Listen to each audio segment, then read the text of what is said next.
Hi, everyone, and welcome to the Illustration Department Podcast. My name is Giuseppe Castellano. In this podcast, I talk to folks in illustration, graphic design, publishing, animation, and other creative fields about their work, the lessons they've learned, and the bumps and bruises they've experienced along the way.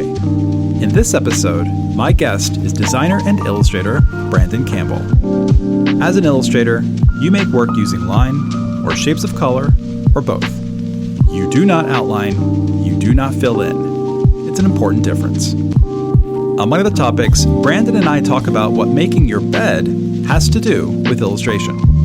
He shares how illustrators can improve the artistry of their line. And whether you're using line or shapes, Brandon encourages all illustrators to listen to their work. I hope you enjoy our conversation.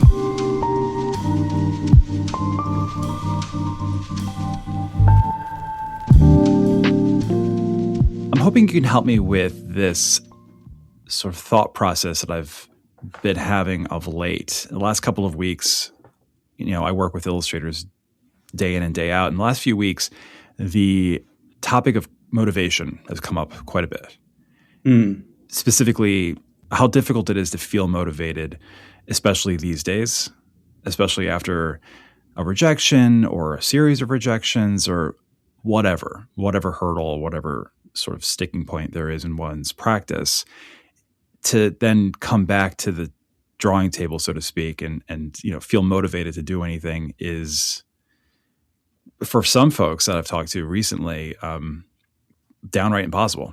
I've been thinking about, what is motivation really? And does one really need to feel motivated to do the work? And what I've been saying is, do you feel motivated to make the bed?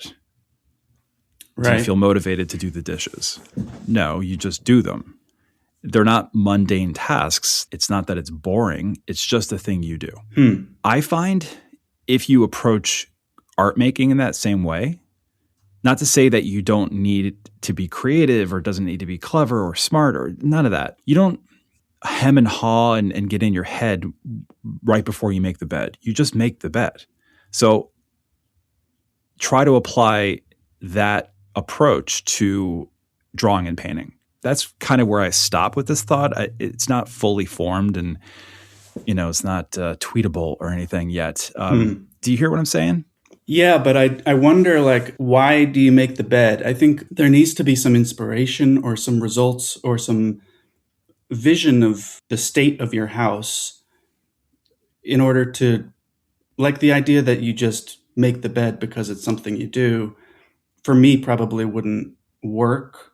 Are you admitting that you don't make the bed? I do make the bed, but I love, for me, it's I know that I can't, I don't function at my best. I don't produce my best work if my space is, not put together and not tidy. Yeah, me neither. And it's something I've learned enough over time to where I attribute it directly to, my space and my environment, so that I know now that the likelihood of running into walls or getting frustrated doing any task, but especially making art, is directly tied to my environment. So That's the inspiration and that's the motivation for me. And I think for anyone who struggles to find it, I think it's really recognizing maybe what impact it'll have on the rest of your day and seeing results, I think obviously is a huge thing. So if you do something and you keep running into walls or you keep tearing your hair out because you're not seeing results, then I think that's where the sort of motivation-nometer, I guess, was sort of slowly declining over time. I like that, the motivation-nometer. Right. All right. TM. I hear what you're saying. For me, making the bed, if I know the bed's not made, if my morning gets away from me and I don't have time to make the bed, the day is, I wouldn't say ruined. I was about to say ruined. Let's not be hyperbolic, Giuseppe. I'm a little off. I'm a little off. I feel the whole house just feels off. Right. And I feel off. But if I make the bed and the dishes are done and the kitchen is clean and everything's just kind of a place for everything and everything in its place before I start the day, I have a much better day. Yeah. So then how does one apply that to art making is, I guess, where I'm getting a little stuck, because I think it can be applied to art making. Yeah, for sure. I have, let's see. I have, what do I call this? Like clutter tax or something? There's like this phenomenon that I find like over, let's say, the course of a week, if I have one project to finish by the end of the week, Yeah. I can get frustrated and slow down and have to restart several times. And if I realize on Wednesday, that I should probably tidy up my workspace, I can do that. And then I can bang the thing out in the rest of that day, with time to spare. But like, if I go most of the week just trying to work on the work without cleaning up the space, I might never get there, or I'm turning in something a little sloppy at the very end or something like that. Right. Yeah. And the other sort of bed as metaphor for creativity thought I have is every day I make the bed around the same time, every single day. I don't make the bed at 2:00 on Tuesday and 9:00 on Wednesday. It's routine. 8:00 every freaking day. Yeah. Because my routine, it's almost to the minute. I wake up, I do my thing, I write, I return emails, I do some podcast editing. By 6:00, I need to get my girls up, get them ready to go to school. They're off. Then I have another maybe hour to sort of sit back down and do maybe a little bit more writing or more podcast editing or just tidy up the house. And then right around 8:00 is when I'm up here about to get ready for the day. Yeah. And that's when I make the bed. Sometimes I make the bed and it is tight. Like, damn, this could be in some kind of travel magazine or something. Yeah. And other times it's sloppy and it's crooked and the pillows are off and I'm just like, whatever, it's done. I'm out. Yeah. And that's okay. And either way, it's fine as long as it's done. And I guess in terms of creativity, some days you're going to draw and it's going to be lights out, and other days you're going to draw and you're going to feel like you're knocked out. But that's fine. Day in and day out, you'll have times when the bed is tight and sometimes when it's not. So that's where the metaphor ends, I think, for me. Well, I think that's important when you talk about routine, because routine can be super satisfying. And if you're so satisfying. Yeah. And if you're struggling to find satisfaction in routine, there is that like period where anyone would probably recommend just pushing through the routine until it becomes habit. Right. But for me, that in terms of how that relates to making art or being creative, it's that there is this sense of delayed gratification. The window that you have to do your thing, that's your special place that you go and do, let your imagination run wild or do the work or whatever it is, that's a window that you're going to get to as soon as you've buttoned up all the edges around that. Yeah. Folded in the corners, as it were. Yeah. Right. Nice. All right, let's put this conversation to bed, move on. That's what that was. That was basically a 15-minute setup to that dad joke. Love it.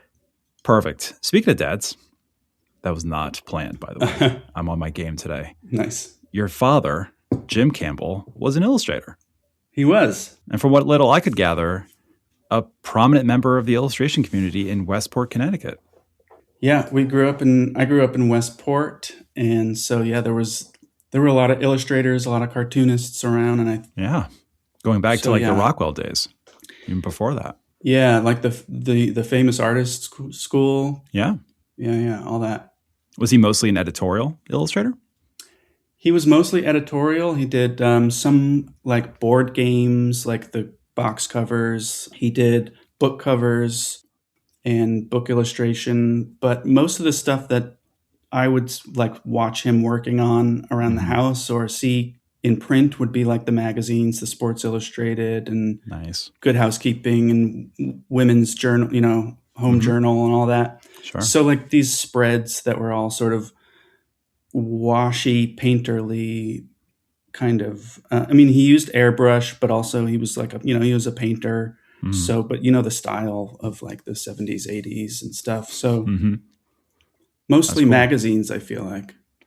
Did he ever, I don't talk to my kids about my job much. Not on purpose. I just don't. We have other things to talk about, like vibes and what the new slang is these days and stuff. Sorry, I'm being very unprofessional. I'm sucking on a lozenge. No. You and I both kind of got the cold roughly at the same time, and we're both coming out of it. I can't tell. That. Okay, good. For what it's worth. But now I can, because I'm thinking about it. Yeah, I don't. I just don't, and it's fine. It's not a thing. It's just, we talk about other stuff. Did your dad talk to you in the early going about not just being an illustrator, but just about his work? Like, hey, man, check this out.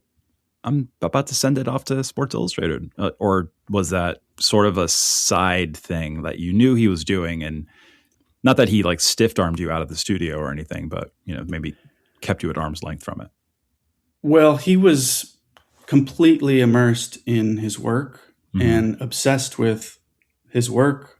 So he wouldn't necessarily communicate that to me or my brothers in a way that he was excited for us, to impart something to us as young people. I think it was like any energy that we just sort of automatically caught coming off of him was related to his work, if that makes sense. Sure.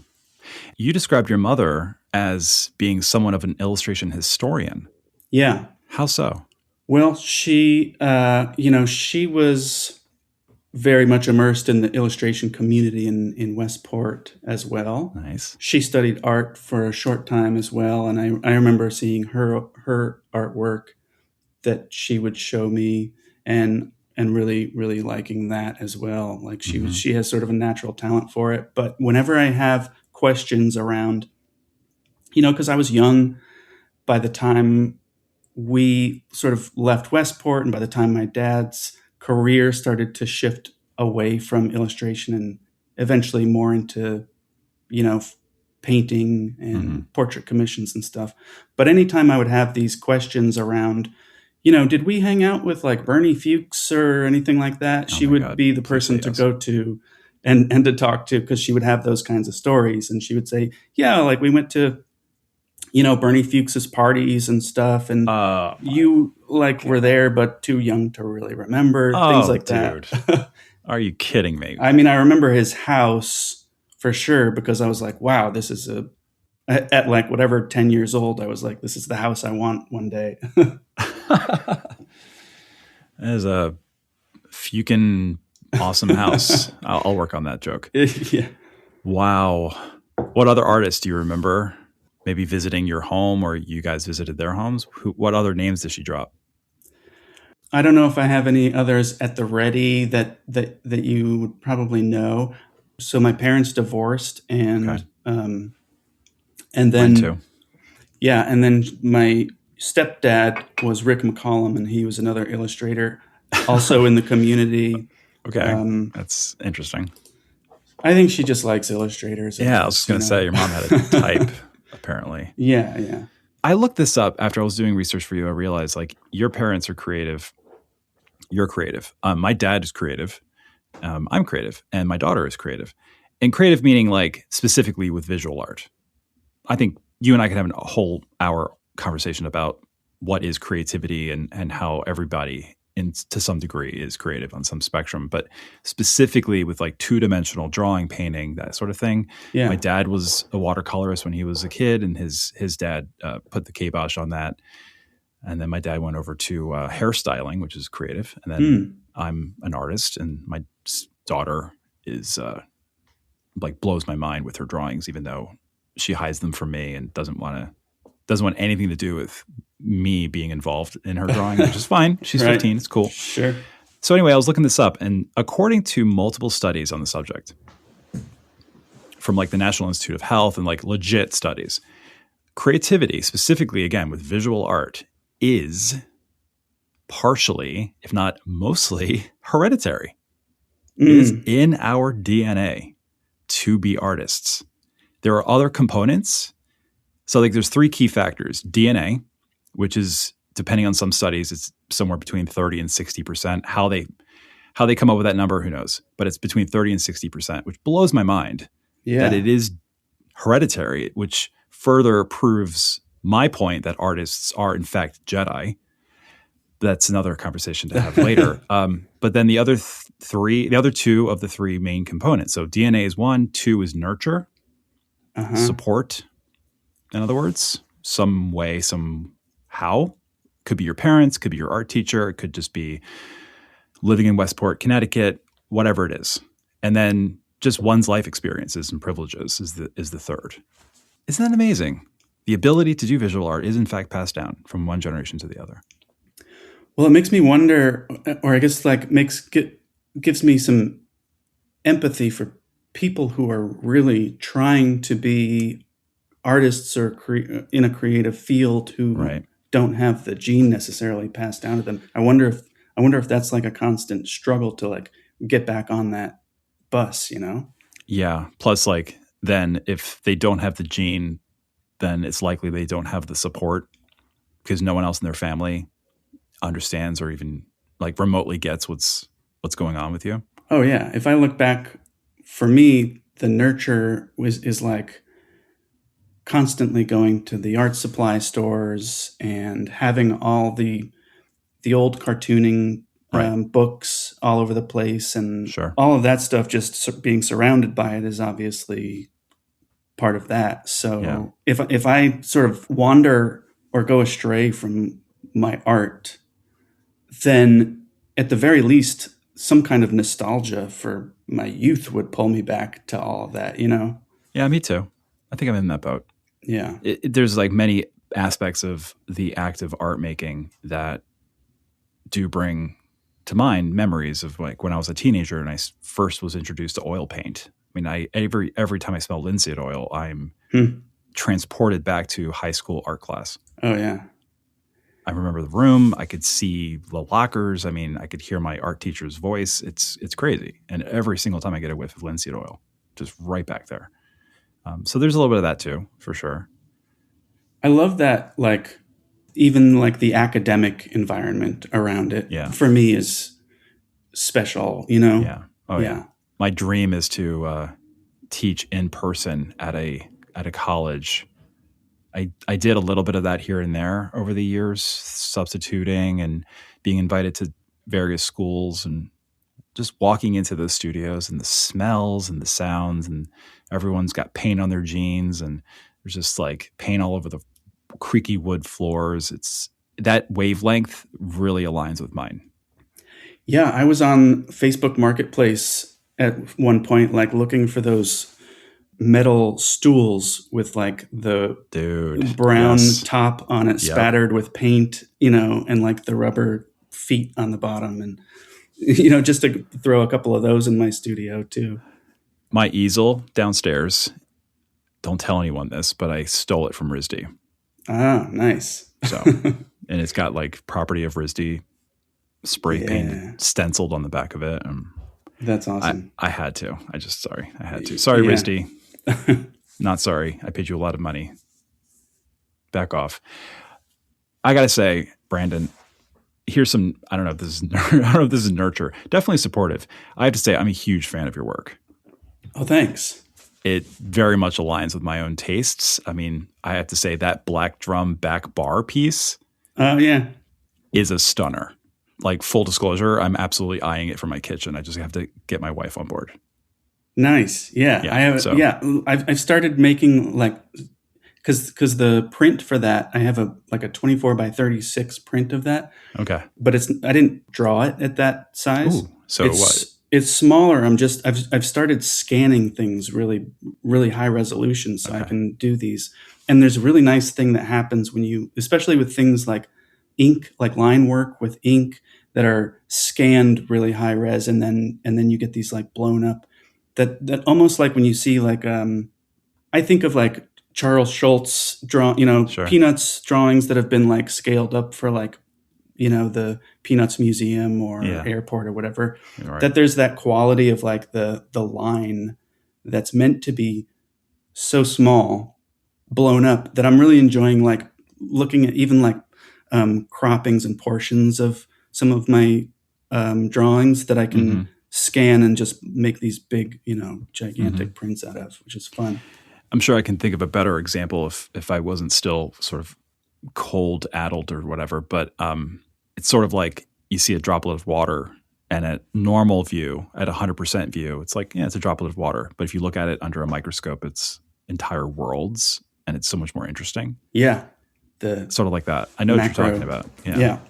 I saw a video of you carving like an eraser and then using it as a stamp. Not for that one. Okay. But sort of similarly, there was a mechanical aspect to the beginning of that, which was just a brayer with some wood block print ink to make that background shape. And then that sat around probably for a year or two, just that blob of that shape, until I was ready to sort of pick it up and say, what should I draw on this shape, you know? Yeah, so that print, just FYI, sign it, please, and then roll it and put it into a tube and just set it to the side. I'm just waiting for my wife, Sarah, to pull the trigger. She likes it too, but she looked at it and was like, because I want it for our kitchen, and certain aesthetics you have to sort of keep in mind. And she's looking at it going like, well, yeah, where would we put it? So that's where we are right now. Like, how would we fit that into our kitchen? I'm just like, I don't care. I'm just going to buy it and hang it on the wall. How about that? Done. Yep. Nice. So I am a fan, as clearly you are, of that mid-century modernist vibe, that kind of ultra lounge aesthetic. I don't know if you ever listened to those ultra lounge albums from like the early 2000s. I did. Dude, the one that's Spacecapades is my favorite. Ooh, Spacecapades is good. Yeah. It's a good one. It's a really good one. I had forgotten about those for a long time, and then I found, like, on Spotify, all of them, more than I had even realized there are existed. Others, yeah. I have like 2 or 3 of them. What I loved about those was obviously the packaging was insane. I mean, there was flocking. I think one of them had fur. Oh, yeah. They were sculptural. Yes. It's so cool that they were like profitable and were able to put that kind of energy into those, and to value like the packaging, like that they were successful. I felt like I was the only one who was discovering those things at the time. But no. My friend Jay Cooper, who's also an illustrator, introduced those albums to me. And it's that like 1950s, let's set aside the misogyny and the racism and lack of rights for everyone other than white men. But it was that like cool 50s poolside grilling, listen to some cool music, like, maybe you wear a fedora. I've never worn a fedora and never will. But that's a step too far for me. But you know what I'm saying? Right. It's like that energy, man, I really align with. And it's got that, the aesthetic. I don't know if this is like my favorite era of illustration. It's hard to say. Depends on my mood, but it's got that like Jim Flora vibe. Can I say how many times can I say vibe in this episode? David Klein, who did those really great, like those travel posters, like New York travel posters. Yes. David Stone Martin and Ben Shahn, who are both incredible line artists, which, we'll talk about in a sec. Al Parker. Anyway, so that 1950s through maybe like into the 70s illustration. Speaking of like David Stone Martin, and I think Ben Shahn did these as well, and some other ones, Andy Warhol did them. It's a real low key, to use a parlance of the children, source of inspiration. Websites that showcase vintage records, especially jazz records, is like a treasure trove of fantastic illustration. And a lot of that resembles the work that you're doing. I definitely know what you mean. It's like it's like an endless well of inspiration, to the point where you're like, I gotta like do something else. I'm just like burning out on inspiration. Like it happens too with like old cookbook or recipe book illustrations or things like that. Is what we see on your website or on your very popular social feeds, how is that a natural way of image making for you? Did it come out willingly, or did you drag it out? It's definitely natural. It's sort of a natural evolution of various stages of my style along the way, which maybe like very early on was more influenced by cartoonists and comic books, and then eventually illustrators like Ralph Steadman and Mm-hmm. Tim Bauer and Steve Brodner and all these, like, I think for a while at one point that Rolling Stone illustrated hardcover book was like my Bible.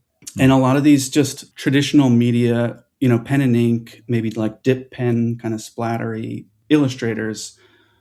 And I sort of had a style sort of similar to that.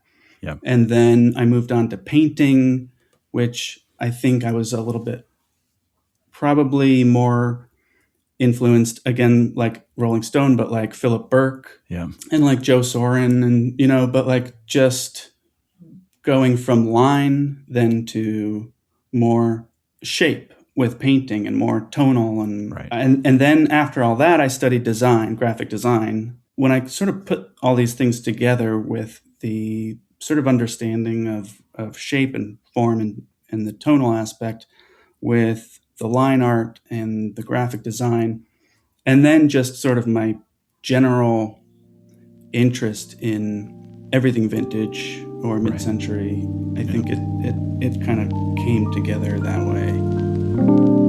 This podcast is produced by the Illustration Department, a global leader in online education for illustrators. Visit illustrationdept.com for offerings like mentorships and portfolio reviews, testimonials, our alumni showcase, our best-selling Substack, and more.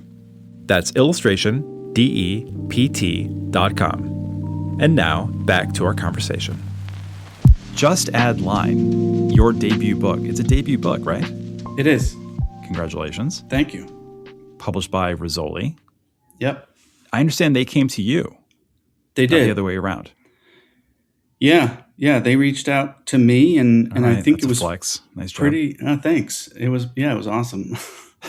It was pretty. It was like pretty open too. I mean, it was really about a conversation about what I might have bouncing around in my head for potential books, and so it could have gone probably a number of different ways. We kind of together, me and the editor that I was talking to, kind of landed on this as the concept. Yeah, I don't know what line I have to stand in to get a publisher to recognize my writing on Substack and give me a book deal, but wherever that line is, just like point in the general direction of it, and I'll go stand over there. Yeah, that would be nice. What I love about this book is that it's a reverse coloring book. It's such a good idea. Just take a coloring book and flip it. So you provide the color, the tones, the shapes, and the book owner, the reader, draws it. They just add line. I often talk to illustrators about the importance of line, what it is and isn't. I think it is a form of information. You are communicating information through line.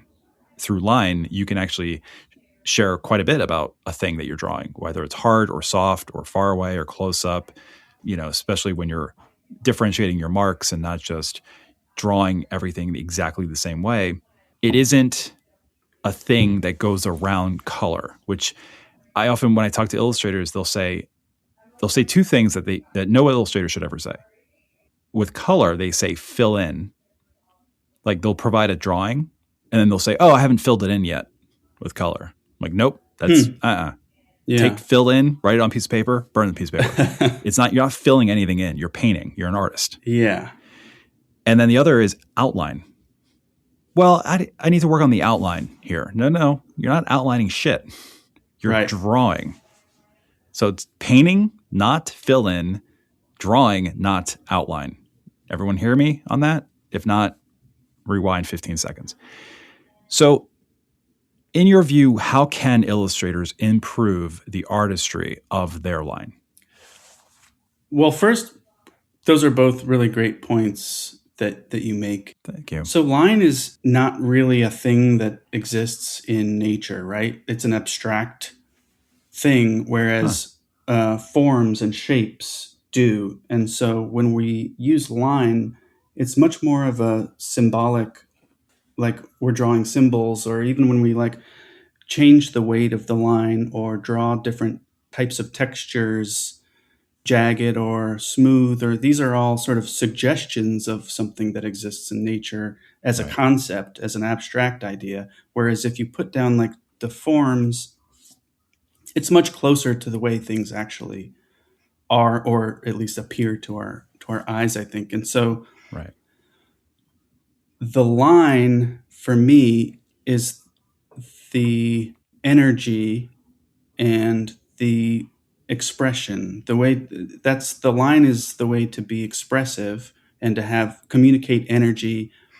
The form is sort of doing a different thing. It's sort of establishing the shape, right? So for me, I can't make expressive marks yet. I mean, maybe it's something I'm working on eventually, but like I can't make super expressive marks with just the shapes and the silhouettes. And I rely on the pen to sort of like balance the rigidity of the form by adding some kind of energy. Yeah.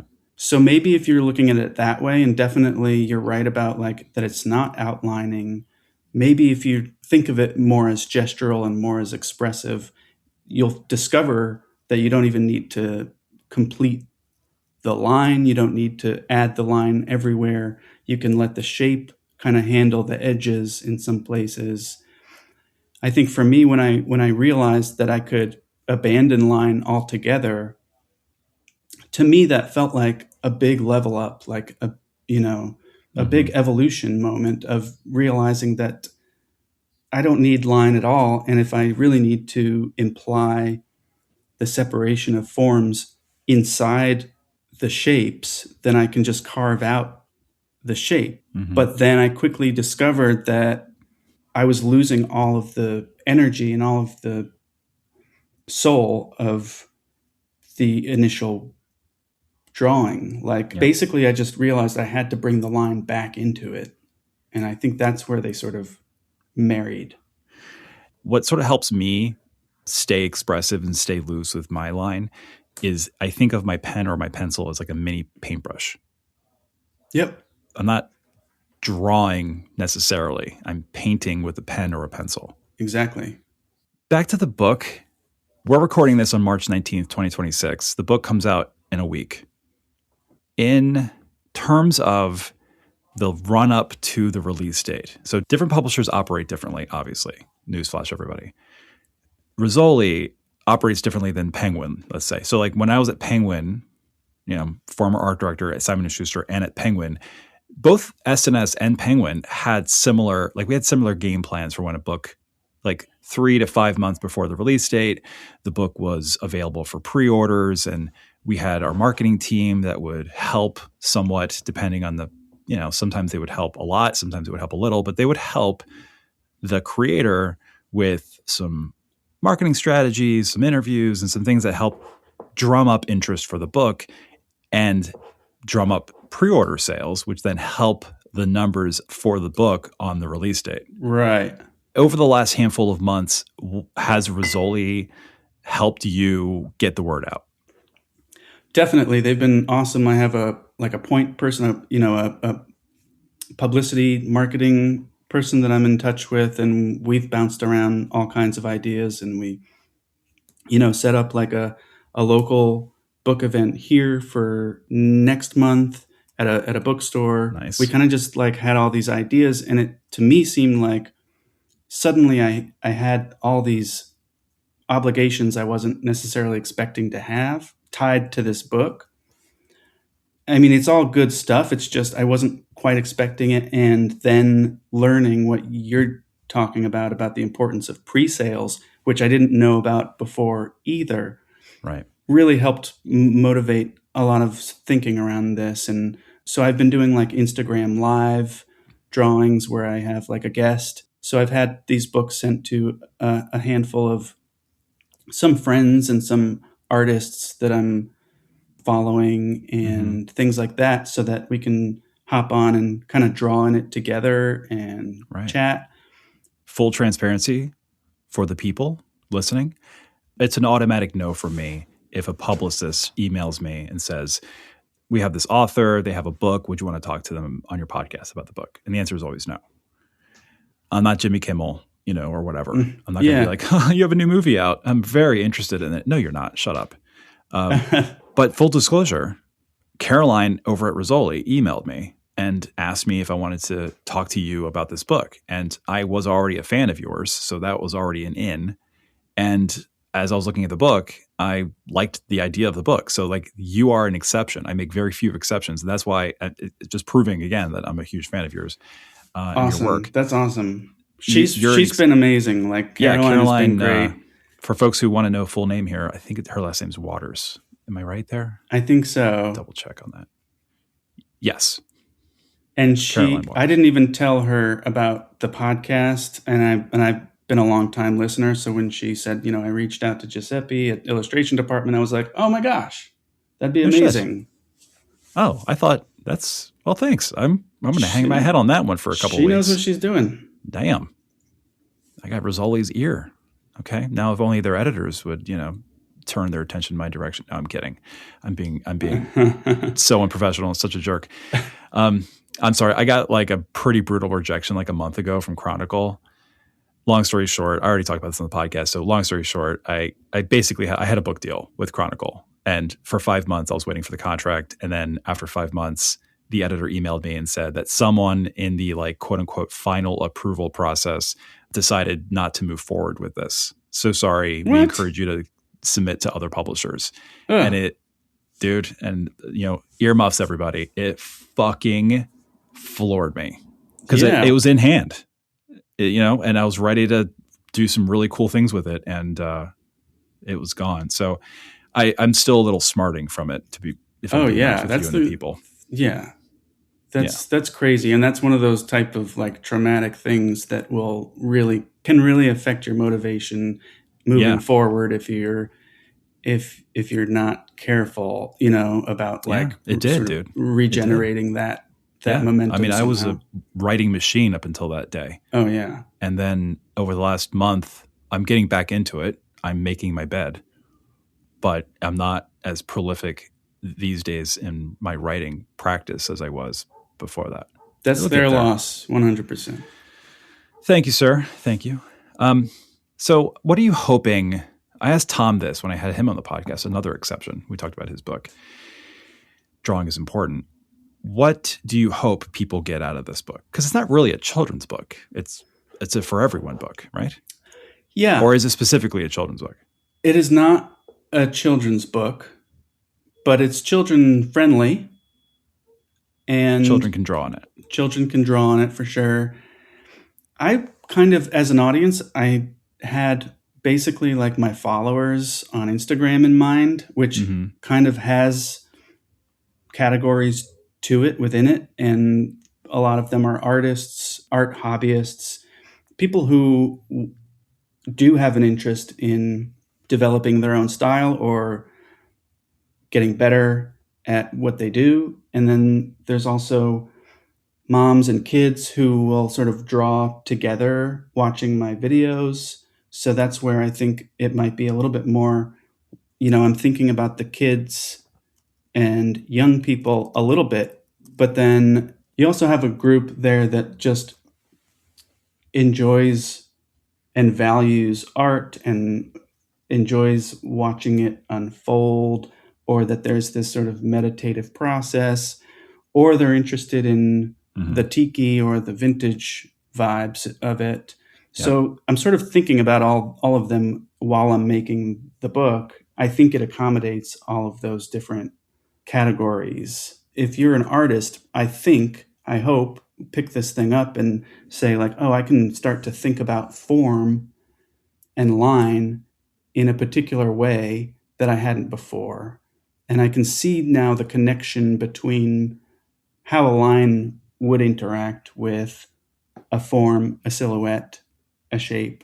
Yeah. So that's one thing. And then I could see someone who would generally find coloring in a coloring book to be sort of a turn your brain off and a sort of mindfulness exercise, that there's that too, because you can pretty much just draw what the sort of outlines or the contours of what you're looking at. So yeah.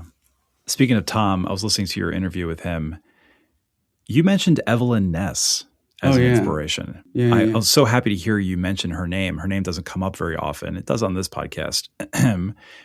I mean, for folks who aren't familiar with Evaline Ness, she's an incredible story. First of all, her art's amazing.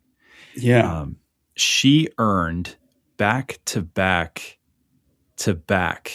Caldecott honors between 1963 and 65.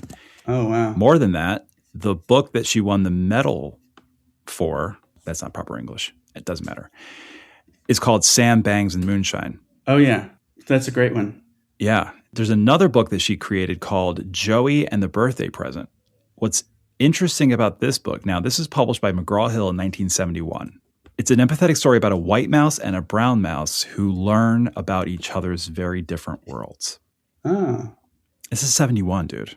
You know, like that's that kind of subtle subject matter. I mean, that subject matter, I mean, it's dealing with race. And that subject matter wasn't really explored all that much in the 70s, in the early 70s. So she was woke, is what I'm trying to say. She's totally woke. 100%. And so her name her maiden name is Micolo. Her married name is Ness because in 1938, she married Elliot Ness. And while he was battling the mob, and I think this might have been before Capone, or it might have been around the same time as Capone. Mm-hmm. But anyway, so as Elliot Ness was battling the mob, Evaline Ness was a fashion illustrator for Higbee's department store.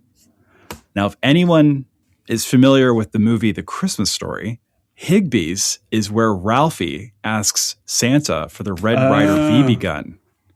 And then Santa pushes him down the slide with his foot, you know? Yes. That's Higbee's. Okay. They don't stay married for very long.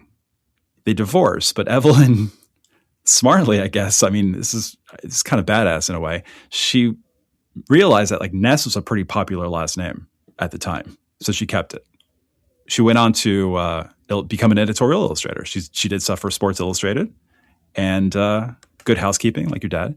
I did know that about Elliot Ness, and I always found it also sort of interesting that book, Sam Bangs and Moonshine. So Moonshine, you know. It was a different time, Brandon. Yeah.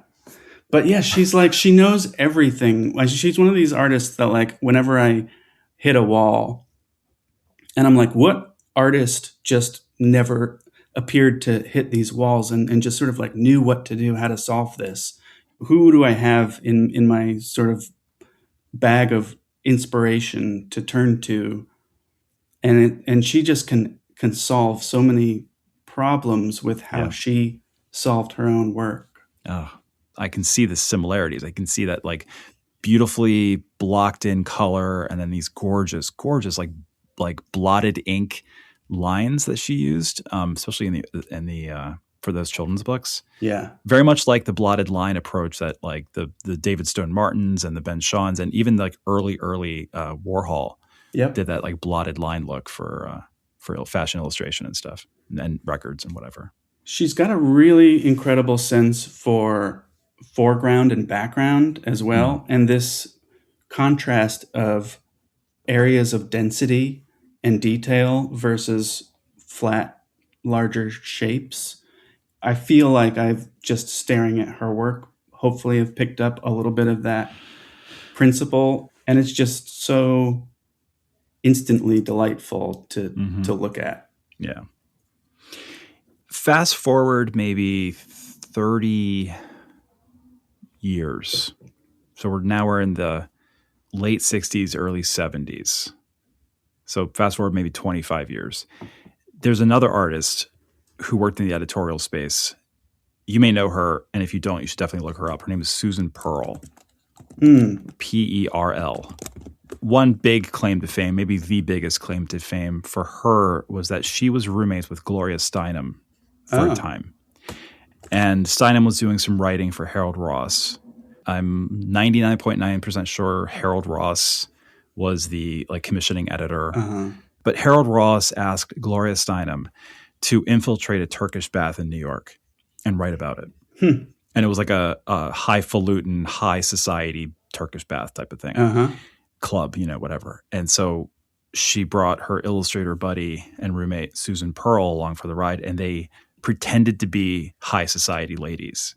Amazing. Got in somehow, maybe they flashed a little leg or something, or paid the guy 50 or whatever he did, whatever they did, got in and then spied on what was going on. Susan Pearl illustrated the events, and Gloria wrote about it. Oh, wow. And there's some gorgeous, very funny illustrations. There's one where Gloria Steinem is like stressing out at the typewriter, trying to finish hit her deadline.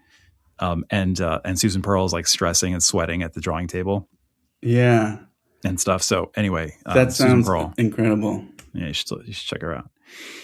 I don't know where this goes. I was thinking about it this morning, and I kept trying to figure out the ending and kept painting myself into a corner, but it would be super interesting to see you do a children's book in which there's this kid that kind of lives in a lineless world.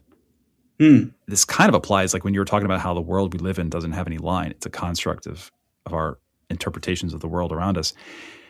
That kind of like stoked the fire a little bit. So here's this kid who lives in a lineless world. It's all just shape. Yeah. And I'm not sure what triggers it, but the kid's kind of sick of it and decides that something's missing and realizes that what's missing is line. Maybe it's a metaphor for like, this kid wants the world to be a little bit of a better place and it's missing something. So he's going to do something about it. And what he does is he Harold and the Purple Crayons the world. Yeah. And starts drawing line into everything, which kind of plays off of what you're doing with your book. Uh-huh. I love that. And so like, if you think about it, like if you want the two sort of comparison titles, I would say maybe it's like Harold and the Purple Crayon meets Follow the Line by Laura Lundqvist or Jungvist. Sorry, Laura, if you're listening. Anyway, something like that. Again, I don't know where that goes. I love that it's sort of a version of like the black and white to color sort of concept. Yeah. But it's shape and line because the line can be expressive, whereas the shapes are rigid. And maybe at first people are like, what is this thing that you did? I don't know if calamity ensues for a bit. Maybe there's someone who pushes back like, well, we can't have line and not in this neighborhood, Yeah. And then it's like Footloose. Dude, 100%. I'm just imagining like there's the neighbor across the street who's like a kind of like the stuffy lady neighbor who isn't actually stuffy. She's actually really fucking rad. Yep. And the line unlocks in her, her radness. And so she like undoes the top button of her like scalloped collared shirt and she like dons the sunglasses and lets her hair down or whatever. And then she starts drawing and her lines are different than his lines. And then that exponentially inspires like the rest of the neighborhood. And everyone has their own sort of line style. Yeah. That's amazing. And the neighborhood becomes this like crazy line town or something. I don't know. Right. So again, I'm not sure how to land this plane. They get tangled up maybe in a good way or something. I don't know. Tangled up in love. Yeah. It's sort of, I'm inspired just listening to this premise because I'm picturing like how I might handle some of those drawings. But it also calls to mind that Paul Klee, I think, said, is it like the dot that went for a walk? Lines are dots that went for a walk. Oh, I love that quote. Yeah. So there's something sort of like it's like sort of the children's book version of that a little bit. Nice. What do I say about this? That's not going to get me in trouble. I'll keep the details off for now. But like I was listening to another podcast. It's a creative podcast. I'll just say it that way.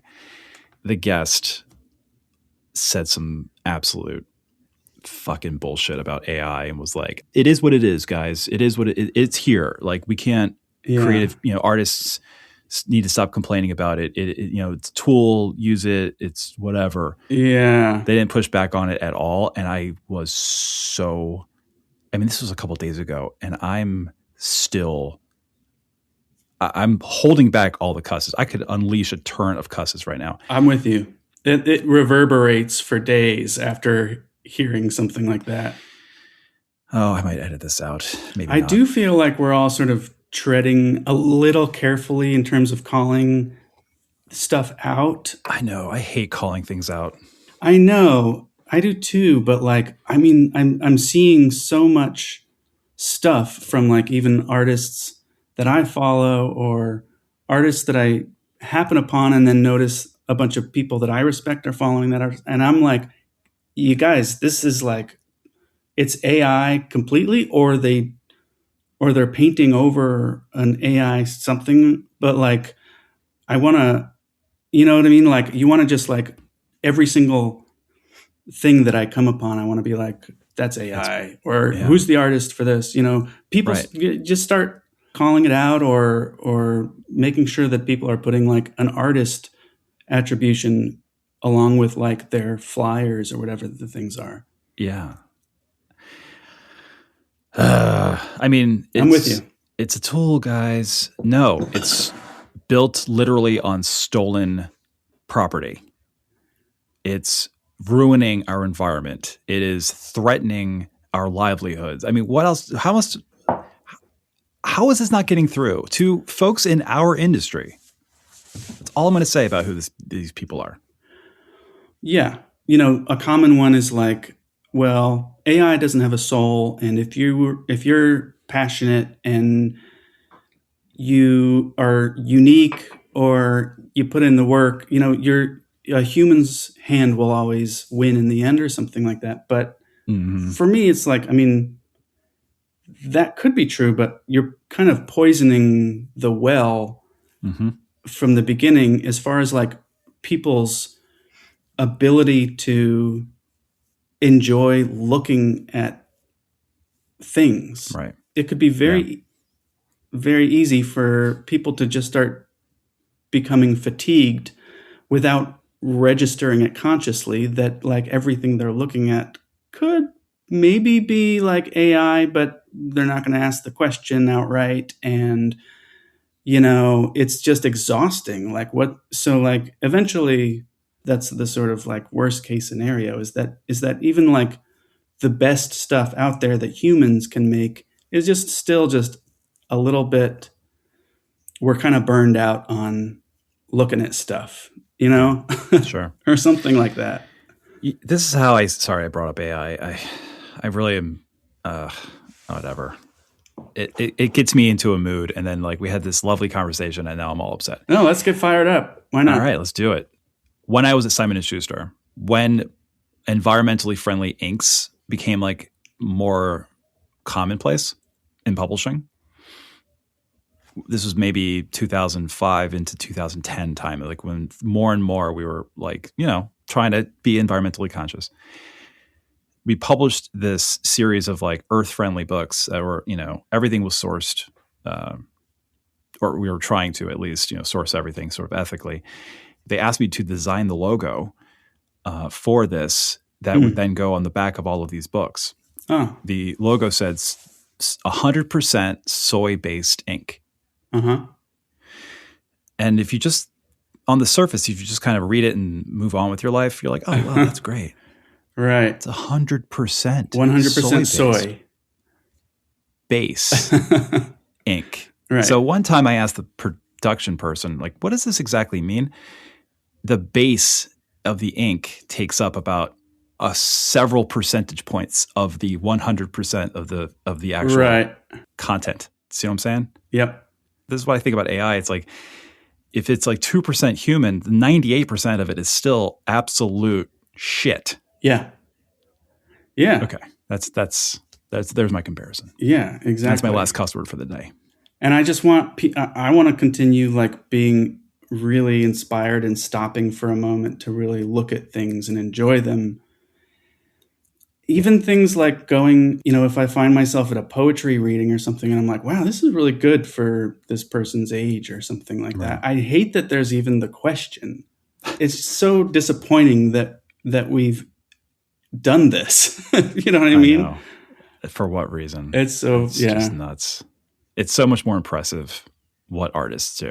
I mean, that's the name of the game. I mean, that's bottom line is we create this thing that they can't do. I mean, they didn't do anything except steal from others, except ruin the environment a little, and except add to the divert more power and control to like big tech. Yeah. That's all they're doing. Like you didn't look at this cute, look at this interesting illustration that I created through AI. You didn't do shit. You didn't do a fucking thing. That is not art. You didn't do any art. Yeah, it's the opposite of being proud of someone for what they're doing. It's whatever that is. It's just like, oh, Yeah. I think that's what we're really excited about when we see great achievements from humans, is that this feeling of like pride in that, we're proud of that person. We're proud of like us as people. And that is the thing that generates inspiration, which to me is sort of the meaning of life in a way, or like gets you to make the bed at least. So yeah. I have sort of a better sort of metaphor / comparison. I knew an art director once, this many years ago. I hired some designers from this person's group when I was at Penguin, and through discussions with these designers, I learned that this art director would take credit for the designs his team would make for the books. Right. This person had a reputation of quote unquote being a genius. It turns out they were basically being proud of something that they didn't do and taking the credit for it. It's so hard to wrap your brain around the satisfaction that would give. I know, dude. Exactly. That person. Exactly, Brandon. I understand how sometimes when you have worked on something or you've been immersed in something, that you feel way more tied to it than really you kind of were, just from having worked in like broadcast and in design studios and stuff. There's this sort of like sense of pride in that work just because you spent a month kind of doing it every day when you go to work. Right. Even though like maybe the artist responsible for like most of it was maybe someone you brought in. I know. You should be proud of the work you're doing, but to take credit for it in that way is like, I know that it's like a slippery slope, but maybe if you really just don't have anything else to fall back on and you really need that, then that's where you sort of wind up just blatantly stealing the credit altogether. Their tenure at this publishing house didn't end well. So to finish off this metaphor, I'm hoping that's what happens with AI. Yeah. They're going to get theirs. Yeah. So let's turn our attention to something more positive. Okay. And that's your advice to listeners on, anything, a word of wisdom, piece of advice, something that you would like to leave the listener with from you to them directly. One thing that I'm sort of discovering every day is that restraint is one of the most important parts of image making. I think it might be one of the most important things in any kind of creative thing. Mm-hmm. Avoiding the tendency to overwork and forgetting to stop and take your time and respond to the work itself. It's just so easy to just sit down and feel like you need to keep plowing through it until it's like, quote unquote, finished looking. And I think I have to remind myself of this. I think it's always the case that like the most important principles around these things are like somehow the most easy to forget, but that's one of them. And so just putting things down, setting them aside, and maybe coming back to them. But I'm talking about a couple days or weeks, or in my case, sometimes years, to pick something back up and say, it's done actually now. It was done, or it just needed this one little thing that I'll sit down and do right now. So I think it applies to if you have a client project. Obviously, you can't put it down for a year, but put it down, take your time, and listen to the work. That's a big thing. It's just sort of like this image that you're making is a dialogue that you're having with the page. Mm-hmm. It's listening to you and you're listening to it, and it just keeps going back and forth. And then the worst case scenario is that you overwork it or you're fighting with it, and both of those things are visible to the viewer without them really registering it, Yeah. So restraint. To learn more about Brandon, visit brandoncampbell.tv. If you find value in this podcast, consider becoming a patron. In return, you can access bonus episodes, receive invitations to our Art Directors After Hours series, and get a 10% off discount code for all ID offerings. Become a patron by visiting patreon.com/illustrationdept. Thank you so much for listening. Until next time.